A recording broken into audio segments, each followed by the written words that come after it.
Magandang umaga mga Kavistap. So ngayon po ay Martes, October 22, 2024. Update na naman tayo sa Tropical Depression Christine or Bagyong Christine na papalapit na sa ating bansa, lalo na sa mga areas of Luzon and some part of Visayas. So ingat-ingat po sa mga kababayan natin, lalo na sa mga lugar na merong mga pag-ulan at pagbaha, sapagkat delikado talaga pag tuloy-tuloy ang pag-ulan at pagbugso ng hangin. So ating titingnan base sa update ng Pag-asa mga Kavistap, mas nadagdagan pa ang mga lugar sa Luzon na apektado sa paparating na bagyong si Christine. Kung ating titingnan mga Kavistap, ito po mga Kavistap ang apektadong mga lugar na merong tropical cyclone wind signal number 1. So ito po ang mga lugar mga Kavistap, marami-rami na, sobrang dami na, lalo na sa may Luzon area. At sa may Visayas, ito po ang sa Visayas, ang Eastern Samar, Northern Samar, Leyte, Biliran, and Southern Leyte. Sa Mindanao mga Kavistap ay ang Dinagat Islands pa rin and Surigao del Norte, including Siargao, Bocas Grande Group. So yun po ang sa Visayas at sa Mindanao.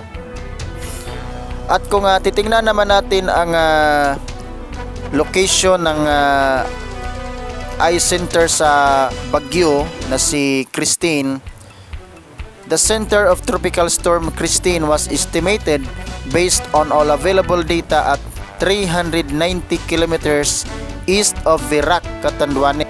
So mas malapit na siya ngayon sa may Southern Luzon and sa Eastern Visayas mga Kavistap. Ang movement nito ay westward at 15 kilometers per hour.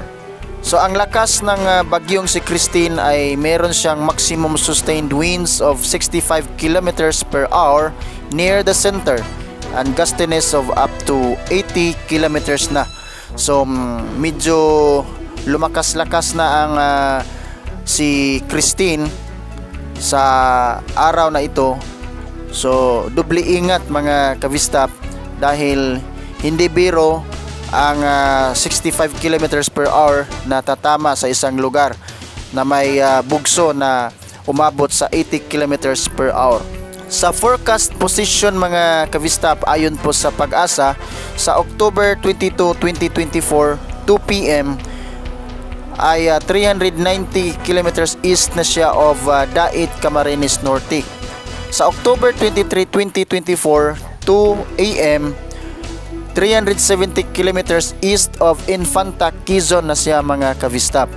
Sa October 23, 2024, 2 p.m.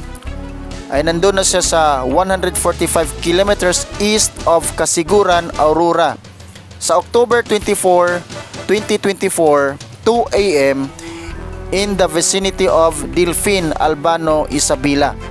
October 24, 2024, 2 p.m. over the coastal waters of Candon, Ilocos. October 25, 2024, 2 a.m. 165 kilometers west-southwest of Sinait, Ilocos. Sa October 26, 2024, 2 a.m. nasa 505 kilometers west of Sinait, Ilocos, outside Parna ito. Sa October 27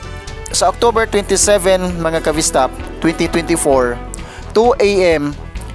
ay nandun na siya sa 895 kilometers west of Northern Luzon. So outside Par pa rin. So yun lang muna ang ating update patungkol sa ating binabantayang si Bagyong Christine mga Kavistap. Ay sana patuloy ang pag-iingat sa lahat. God bless, and huwag kalimutang mag-subscribe sa ating channel.